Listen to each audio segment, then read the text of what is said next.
non-extraction treatment modality. Dạ. Thì cái bài mà ngày hôm nay là được soạn được dạy các anh chị trong cái khung ngành là nó là một phương thức mình kiếm khoản để hướng lấy điều trị không độ răng, tức là trong điều trị không độ răng là mình phải giải quyết bài toán là cái khoảng đầu răng, thì mà cái đó là cái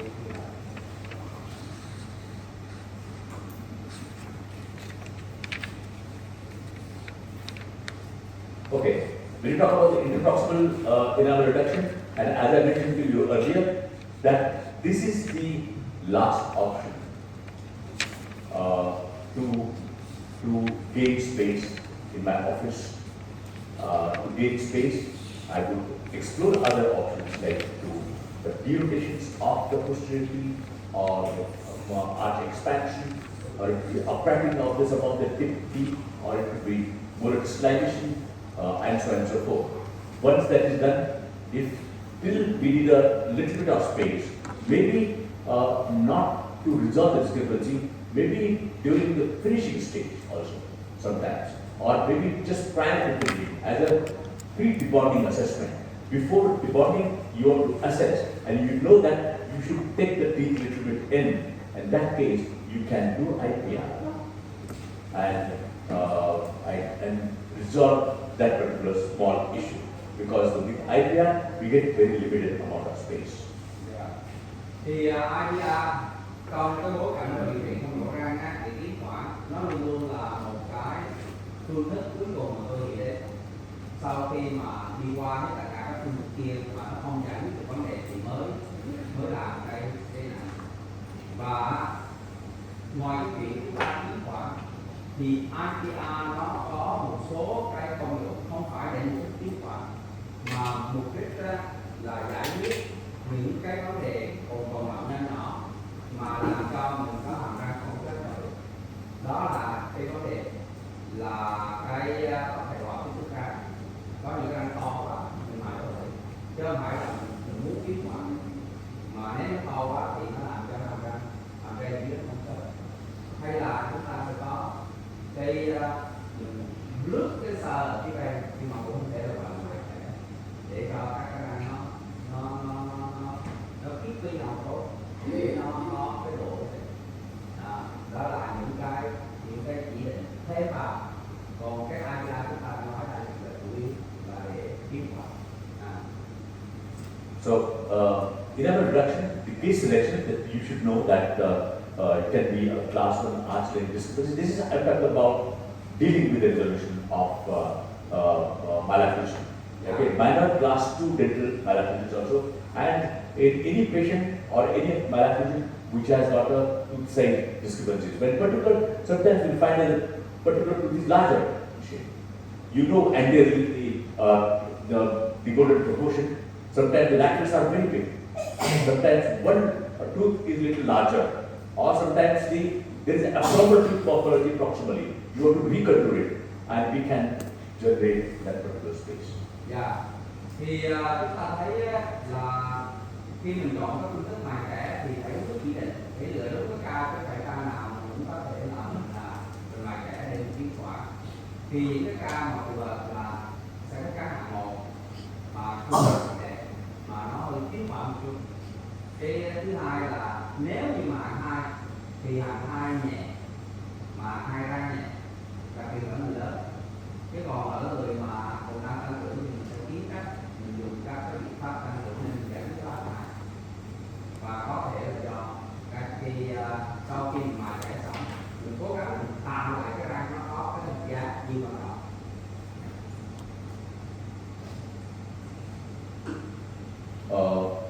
Two sides.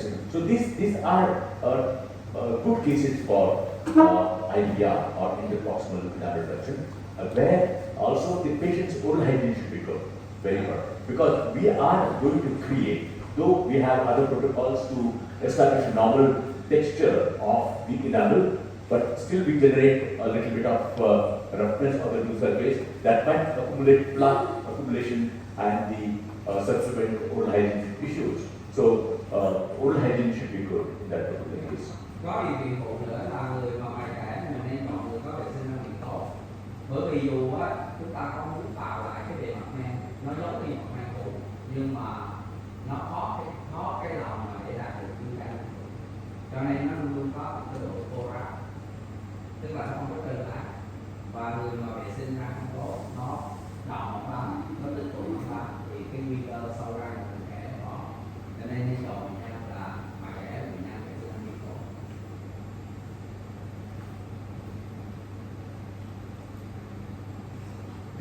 the amount of proximal stripping. There are various clinicians have given various opinions, but usually premolars we have 0.5 millimeter limit of interproximal enamel reduction, canines 0.4 millimeters, and incisors 0.3 millimeters.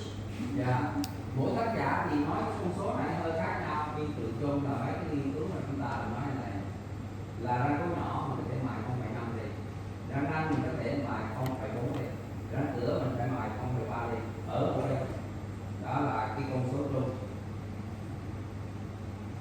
So 0.3, 0.4, and 0.5 are the incisors, canines, and the premolars. But though it hasn't been recommended that much, we leave it very minimal. So, minimal in the sense, each particular contact point, I don't exceed 0.5. Dạ. Each particular contact is 0.25 millimeter on one particular surface. Dạ. Thì cái bác giả này họ nói là nghiên cứu về chị giáo viên bệnh viện xong giờ thu một lần để tập trưởng hết nhưng mà trong thực tế sau cái guideline mà thầy đưa ra ngày mai ấy, còn tháng và là đóng mỗi cái kẻ tại là chị lập bạc luôn mỗi em là không phải không thì cũng phải nói hợp đồng cho nên mỗi cái kẻ là không phải làm thì nó đừng cho nên mỗi em thực là thì muốn không phải làm đi tại vì thường mỗi kẻ đúng thì mới đăng ký chứng chỉ nghề thường hay là đối với anh chị nữa là cái là bây giờ nó vậy hả cái xưa lúc này còn có cái không bây giờ nó yêu cầu ok sau này thì bên kêu nó cấp chứng chỉ năm tư tháng là phải có đóng bảo hiểm tiền nên nó phải tính cái tháng đấy bệnh viện thì đúng The removal of enamel, nữa phải đóng nhiều lo bảo hiểm we to remove the enamel, we need to have some access to the removal of enamel. So it is better to have, and we are going to remove from the contact point. Okay, mà and hai tên contact points are tight. 10% So if you have a good access, that will be much better. Sometimes if the patient is under fixed implant therapy, we can put the minor point strip, open up the space so that we have better access to the hai phải bảy đồng mình đóng 10% thủy ngược lại bệnh viện chỉ đóng cho thủy để mài cái men đóng đó cái phần nhiều thì cái lối vào mở nó sẽ giúp cho chúng ta mài tốt, tức nghĩa là cái răng đó nó hở ra là mình mài rất là tốt. Nếu như mình đang có cái cục cố định, mình cho cái lò xo nó tách ra để cho hai cái kẽ răng nó được thở ra nhẹ thì mình mài nó rất là dễ dàng. Thì ở đây tác giả nói nếu như mà mình chưa có thì mình có thể dùng cái gì, lò xo tách kẽ. Lò xo tách kẽ để tách các cái răng để mình đặt không, nhưng mà mình có thể chê cái lò xo tách kẽ rồi cây cái khung tách kẽ vào, mình đặt cái khung tách kẽ vào để tách cái kẽ này. Rồi mình với mục đích là để mình mài kẽ cho cái gì nó dính với nhau chặt á, mình mài nó vẫn mài được nhưng mà mài để cho cái hình dáng bảo tồn hình dáng thì các răng nó đầu sọ nó như thế này mà khi đưa qua cái chứ không phải đó là bộ lên nó hại có năm độ trăm mà cắt vì cái thế của nó nhưng mà có cái đồ mày kỹ thì nó dễ hơn rồi thì tách nó ra là mình có mò cái thanh đâu kỹ luôn có cái thanh bật That's how it is. And the removal of enamel is done in two steps: initial reduction and polishing. So it is not just take anything, any instrument and remove the enamel. There is a protocol that I have explained to you earlier as well. dạ.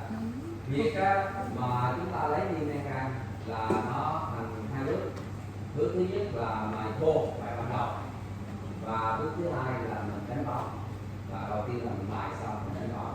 Khi nào mình cũng phải làm vào hai bước. So once that is done, so materials used, there are different types of materials. In fact, I would say you would be the best option, would be the best people to understand the materials used there. Then whatever you use in general dentistry or in aesthetic procedures, the same materials are that will be better here. Sometimes you use polishing strips, sometimes you use polishing burrs to remove the enamel, or even for preparation of the preparation for the veneers, all of that. So same thing can be used here. So we have abrasive strips, abrasive discs, I usually avoid the disc nowadays. Okay, strips are the ones I use in my practice. Abrasive linen strips and diamond coated metal ones. But diamond coated metal one can be one could be on one side abrasive and the other one is both sides abrasive. Dạ. Thì cái vật liệu để mài rẻ nó cũng gần giống như những vật liệu mà chúng ta làm trong cái nha khoa tổng quát, trong nha khoa phục hồi. Thì để mài thô á, thì chúng ta có cái băng nhám là abrasive strip. Băng nhám nó có thể là nó là bằng giống như dạng vải linen đó, mà nó có cây giác cây hạt bào một ở các bề mặt, và có thể nó cái loại chính của cái băng nhám là kim loại, rồi người ta phủ cái kim cương. Cái loại này thầy nói thôi rất là hay. Và có cái loại đĩa nhám, thầy nói đĩa để cắt á, tôi ít dùng đó. Bây giờ không có dùng cái đĩa cắt nữa, chủ yếu dùng cây băng nhám, mà băng nhám có kim cương, có bề mặt kim cương và kim loại.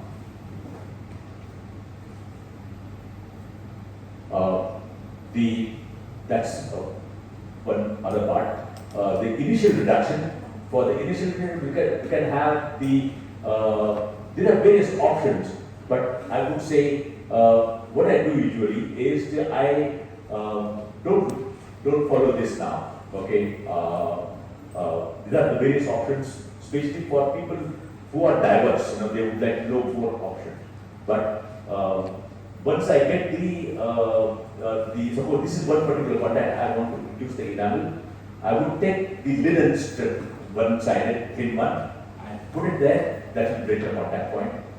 Then take the metal strip, one-sided abrasive, one-sided abrasive strip, put it there, so that will again increase the amount of enamel. I can do it on one side surface, then flip it on the other side, do it on an adjacent surface.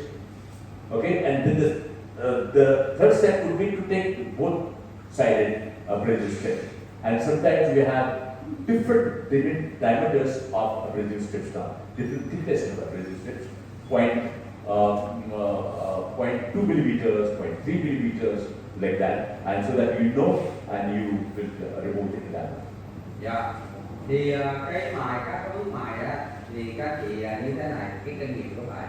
Đầu tiên thầy lấy cái linen strip, tức là cái băng nhám mà loại bằng vải lanh đó, đưa qua kẻ bút cái cho nó bay đi cái tiếp xúc.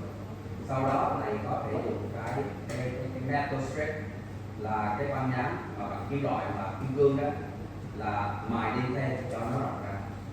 Yeah. Có thể là một bên, đầu tiên là một bên trước, tức là một bên cái băng đó bên lá, một bên nhám có kim cương, rồi sau đó có thể trở qua bên kia, rồi mình có thể dùng một cái băng có hai bề mặt, nhưng mà theo thứ tự là một bên trước, bởi vì làm rộng ra lần mà một bên lá bên nhám trước, rồi sau đó mới làm hai bên, làm bên kia lặp lại bên kia và bước trên vô cái băng mà nó có các hai mặt. Yeah, and sometimes có những cái băng nó có cái bề dày khác nhau, tăng lần cái bề dày của các cái băng nhám đó. Yeah. And sometimes it's difficult to put these strips. The contact points are so tight. In that case, you take the thinnest possible polishing point, polishing burr, okay, and break the contact point.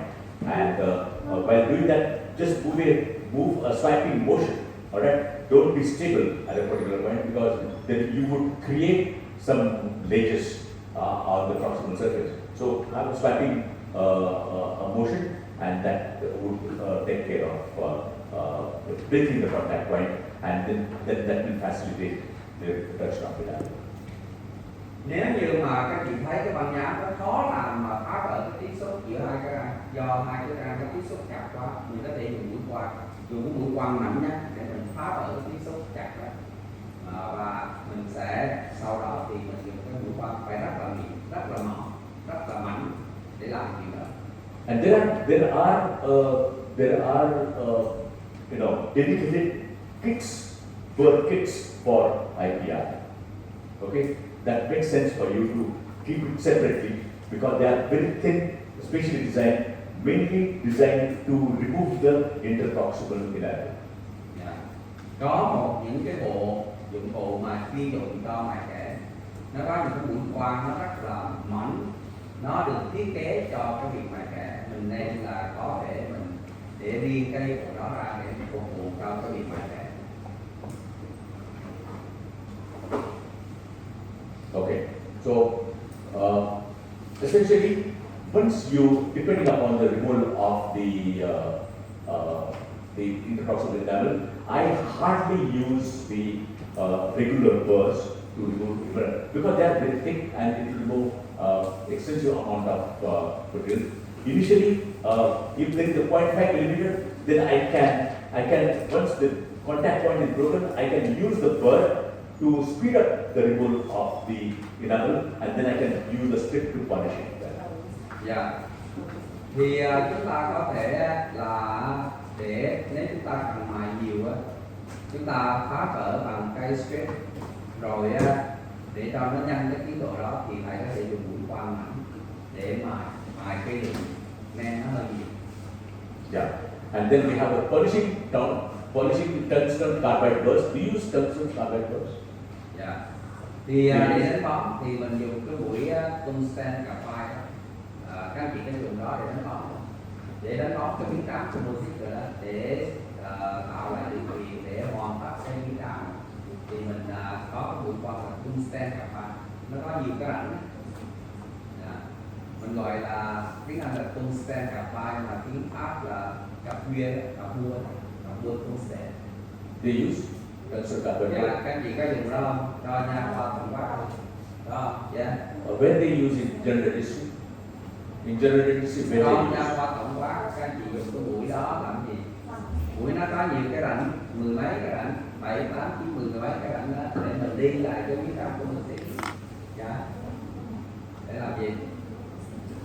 Không, bởi vì đúng rồi, nó tí nó cũng tròn, còn này là mũi là mũi dài. Tung tay cạch bay là cái gì?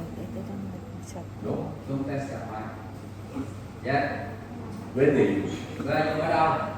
She used the tungsten carbide round to for the endodontic access to the bone. Okay. Carbide with round. Here you maybe measure the thin. Okay. And many fruit. Very good. Cái mũi này thì nói là tungsten carbide nó có rất nhiều cái rãnh nhỏ, 12 tới 16 cái rãnh nhỏ. Does it cut enamel? No, it doesn't cut enamel. It's good also. Nó cái mũi tungsten carbide á, mình hay dùng để hoàn tất cái miếng trắng là bởi vì nó chỉ cắt composite thôi, nó không có cắt men. Đây cái răng của mình đã được có cái chỗ mà nó lý giữa răng với lại đó mình muốn mài cái composite, mình sợ nó phản trong cái nền, mình dùng mũi tungsten carbide để tính chất của nó. Yeah. Cho nên mài nó không hơi chán, Mũi này là để yếu đó, chậm. cái mũi hút lửa Mà mũi để xương đi cương nó á, đi. thì rất dễ là Nếu mình mà đỡ mũi lại tép mình nó mũi á, biết rồi nhưng mà đây là đúng rồi, Đây nó giống dạ, nó dạ. giống hút lửa xong nó cạn Ờ. đánh nhiều ấy thì So here là cái ngọn lửa tung tay men the oscillating step, sometimes you have hand just go like this. Yeah. Okay, not Dạ, thì and chúng ta có cái băng nhám đàn hồi mà nó dao động là có cái dụng cụ nó chạy tới chạy lui này để nó cắt, mà trong đó nó bị gài cái băng nhám luôn, chạy tới chạy lui nó cắt hoặc là nó thọc. and soft plate discs, you know, they are fine, ultra fine available. Soft plate loại mịn hoặc là siêu mịn. Soft plate này thì sự nó là theo thương mại của ba em nổi tiếng này. Soft plate. You need to be careful in the mouth because they provide good amount of space and sometimes you touch the soft tissues. Dạ, You chúng need ta to be phải very cẩn thận careful. với những cái dụng cụ này bởi vì nó có thể làm tổn thương các cái mô thịt nếu chúng ta làm không đúng cách. Okay, the key to use the most efficient yet safe materials for enamel removal that will result in an enamel surface as similar as possible to the natural untreated enamel surface texture. That's actually the goal. You know, when you remove the enamel, you need to establish the original enamel surface texture and polish. Dạ. Is what is the goal, that should be done. Cái này là chìa khóa mà thầy cũng nói đây là mục tiêu mình hướng đến, là mình phải dùng những cái vật liệu hiệu quả nhất, an toàn nhất để mình lấy men răng, mà cái đó nó sẽ làm cho cái bề mặt men răng sau khi được chúng ta mài nó càng giống như là cái bề mặt mà trước đây chưa được điều trị tự nhiên á, răng càng tốt, làm cho cái cấu trúc bề mặt trong cái phẩm chất hay là các cái chất xám hay là các cái vật liệu của mình, người ta có cái khái niệm là surface stress texture, là cái tính chất bề mặt của cái vật liệu đó. Thì để làm cái cấu trúc bề mặt giống y cấu trúc bề mặt của men răng tiền mà lúc là chưa được. Như vậy thì mài kẽ là làm sao để tạo ra bề mặt chưa kể là kim cương phải tắt nước đi, tắt nước đi là mình tắt rồi phải xịt này kia, còn cái kia thì nó đâu có cắt đâu. Nó nhát cả. Một trong những cái khổ của người mài kẽ mà bị được mài kẽ ăn xong mới dính cả, dính đực rồi Okay, so sometimes what we do is to sometimes to get the access. If you have put this as the anchorage unit, like the lingual arch, you have a band here, and to cut it, sometimes you will damage the band also. All right, so you can put a separator, and when you remove the separator, there will be little space, so it will be easier for you to only remove the enamel from the distal aspect of file without actually damaging the joint. Thì đây là một ví dụ là mình muốn mài kẽ, mình có thể là có cái cung lưỡi để giữ răng cối, và mình đặt cái cung tách kẽ giữa răng 6 với răng 5. Thì sau khi nó tách giữa kẽ ra, nó lộ cái mặt xa của răng 5, mình mài cái răng 5 rất dễ dàng và không có phạm vào, không có đụng vào cái thòng. Cho nên trong cái định tự của cái mài này là mài ở phía xa, đặt luôn vào mặt.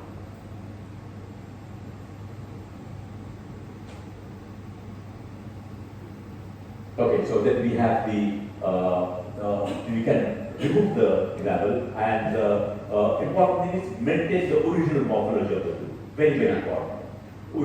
Maintain the original, try and get original texture or the gloss or the surface of the enamel as possible, and try and maintain the original morphology of the tooth, because if the original morphology is maintained, we can establish normal contact points. Otherwise, we'll have 40 contact points and there'll be continuous, persistent problem all over. Cái nhiệm vụ của mài men răng về bề mặt thì phải làm sao cho nó nhẵn bóng lại, giống y như cái cấu trúc bề mặt, cái texture của cái men răng sau mài. Ngoài ra chúng ta phải mài sao cho hình thái của cái răng nó giống như hình thái của cái răng mà lúc chưa được mài, để cho nó có cái tiếp xúc khi mình đóng lại, cái tiếp xúc nó đúng nó tốt.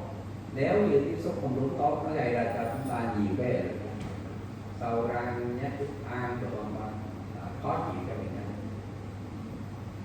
Okay, so that's the whole thing done. And then to conclude, like it's a very effective space gaining method with a technique sensitive. Right? It's a very, very technique sensitive, but it can be used efficiently if certain key clinical areas are paid attention to and proper precautions are taken. So, since it's a technique sensitive, we have to follow a particular protocol and do it. Otherwise, if you do the IPR properly, you will not come to know that the IPR is done.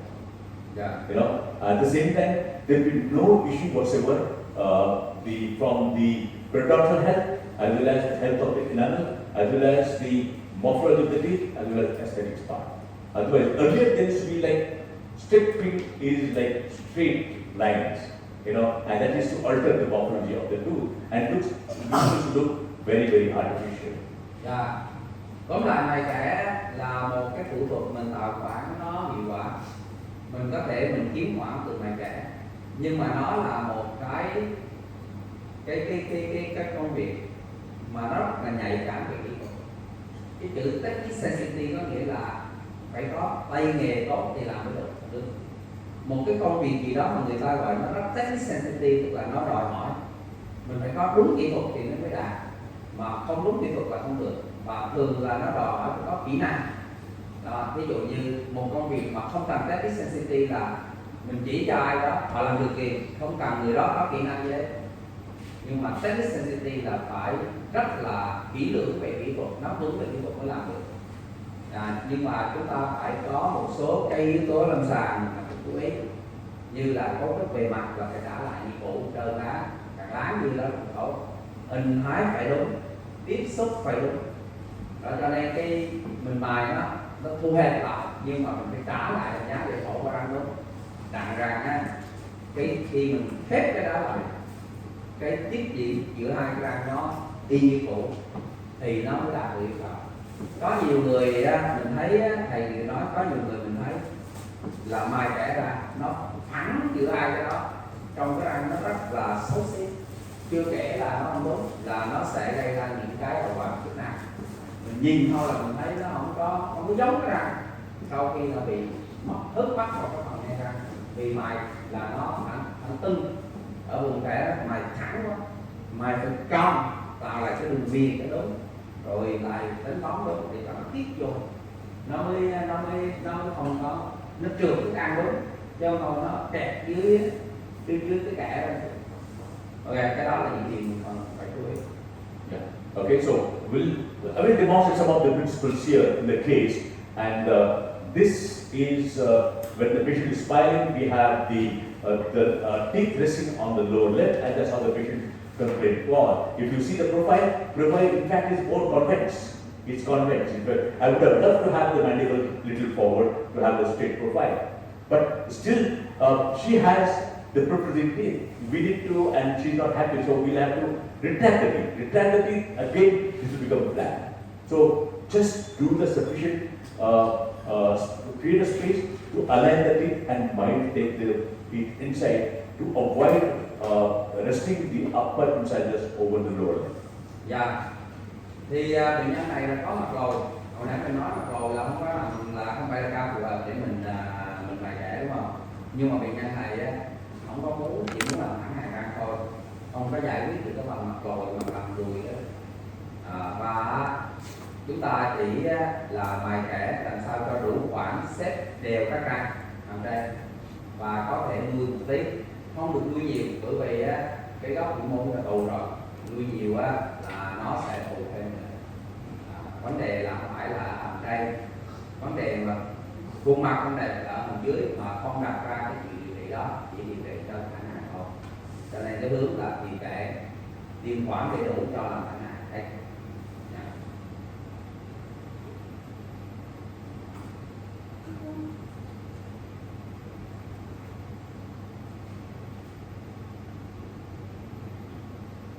Okay, so that's the class 1 bimaxillary propagation. And it is a mild crowding as well, upper and lower arches. So you can see the lateral incisor which is rotated, even the lower lateral incisor. It is mild crowding associated along with the protrusion of the lip, protrusion of the teeth. Đây là bệnh nhân hàm 1, răng hai hàm là vô ra phía trước, và có trang chút phía trước, hàm trên hàm dưới, mà mức độ lên chút nhẹ, có lại từ giữa. Cho nên đây là tóm tắt lại cái tình trạng của bệnh nhân. Nhưng mà mục tiêu chỉ là gì? Làm thẳng hàng răng không? Yeah. So that's how. So non-excision treatment approach, interproximal enamel reduction is the method of choice to gain space. There is no other way to gain space in this case. You cannot expand with the arch forms are all normal. You cannot dislike molars are class 1 relationship. So that would be the ideal way. Unless you extract the third molars, put mini implants and try dislodging upper. That will be extensive amount of work. Và cái phương pháp điều trị là không nhổ răng, và để tiến khoản làm thẳng hàng răng là mài kẽ. Cho nên chỉ đặt trong mục tiêu làm thẳng hàng răng và không nhổ răng, không có di chuyển các răng những cửa lớn ấy, chỉ để làm thẳng thôi. Yeah. So we put the separators the teeth, create a space and start doing the enamel reduction there. And once you do the enamel reduction, you can do it one particular point at a time, depending upon your mechanics involved. But to avoid repetitive appointments in your office, you can do it at a couple of points, and which will sustain for a period of maybe a month or so. And then after that, you can give the segmental arch wire. Why segmental? Because then we don't procline. If you do a continuous arch wire, since there is no space, the teeth will get proclined, and then there will be an issue with the periodontal. Thì cái ca này mình muốn làm thẳng hàng răng, và nếu như mình dám mắc cài hết mà mình dùng dây thẳng liên tục là cái tình trạng chen chúc vào phía trước nó sẽ làm ra hàng răng ra. Mình không muốn, mình muốn giữ vị trí ở đó mà chỉ làm đẹp thôi. Cho nên mình thầy đã cho cái là làm thẳng hàng cái phân đoạn đằng sau, vừa cái răng trước lại.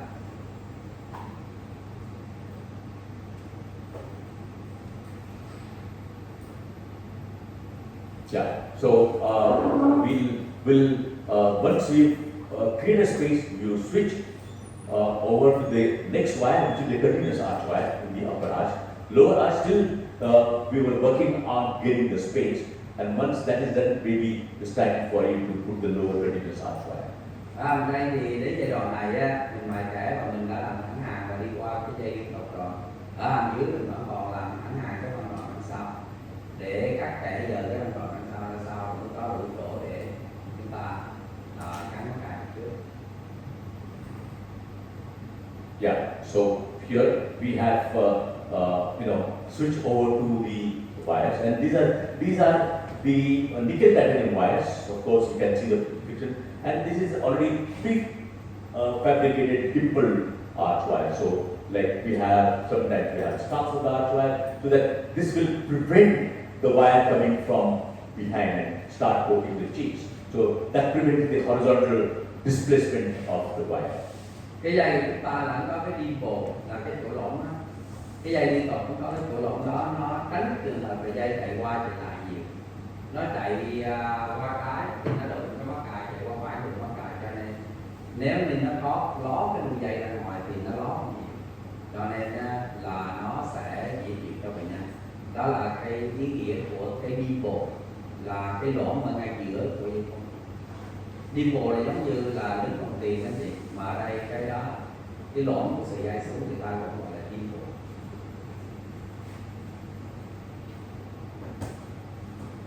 Okay, and sometimes we have these stops like this I mentioned to you.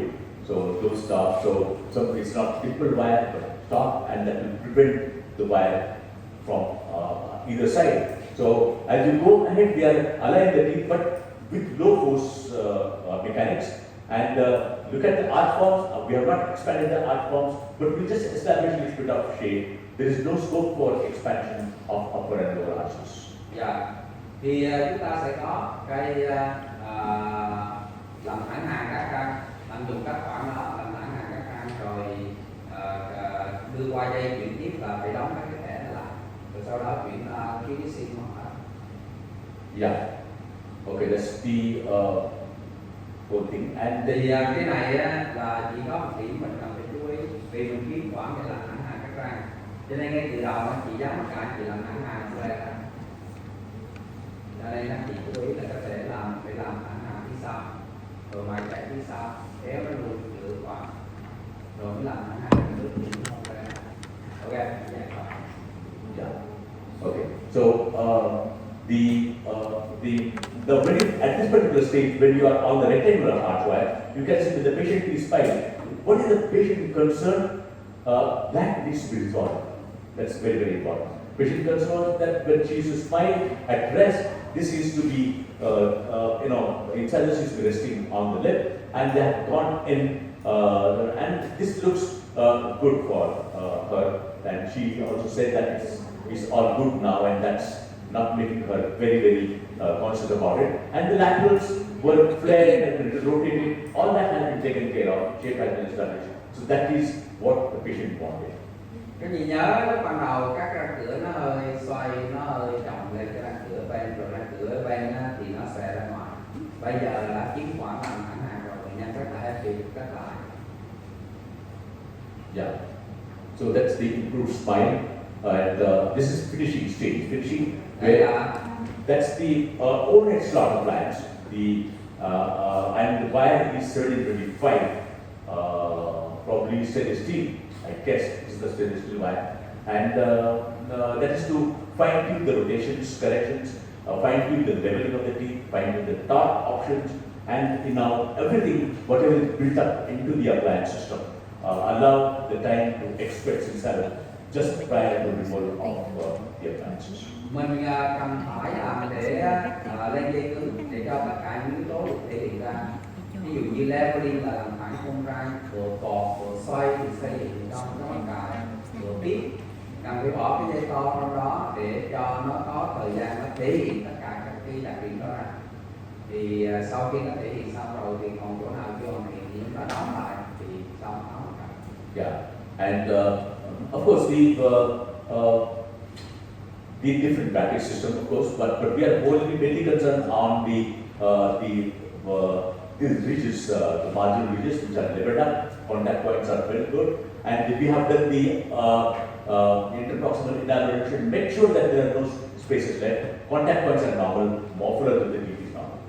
Dạ, cho nên cái điều quan trọng là khi chị mày trẻ đóng lại, cái điểm tiếp xúc nó phải được, tiếp điện giữa hai cái răng của mình. Rồi cái hình dáng nó cố gắng nó phải giữ lại hình dáng bề mặt thì nó có mấy cái yêu cầu đó là phải chỉ nhưng mà tiếp xúc bên nó phải thì cái đó quan trọng. Yeah. And that's how the post-debonding Đây situation. là sau khi mà thấm cả. Okay, so that is to illustrate the concept of IPR. IPR is a very a simple procedure, but difficult to implement. Dạ, Okay. mài kẻ là kỹ thuật đơn giản nhưng mà khó lắm. Đó, mài thì bay cái kẻ dễ nhưng mà mài để cho cái răng nó trả lại hình dáng của răng nó yên tạo biết gì tốt không dễ. Dạ, cho nên cái đó thì nghe nói là mài kẻ thì dễ nhưng cuối cùng nó là cái không dễ. Yeah. So it is a procedure. So if you do it properly, it will be fantastic. It will be a very handy, very useful procedure. It can be made a part of your treatment protocol, but provided you have the highest level of enamel reduction procedure. Dạ. Thì nếu như mà các chị làm được tốt cái đó thì đây là một phương thức rất là hay để giúp cho chúng ta có thể có khoản để giải quyết những cái vấn đề về khoản sau điều trị không có ra. Nhưng mà lúc nào cũng phải có được một cái sự chú ý cao nhất cho kỹ thuật mài. Kỹ thuật mài phải đúng, mục tiêu là phải mài cái được, nhưng mà trả lại hình dáng, trả lại tiếp điện, trả lại tiếp điện như hai cái. Cái đó cũng quan trọng. Mức độ mài thì biết rồi.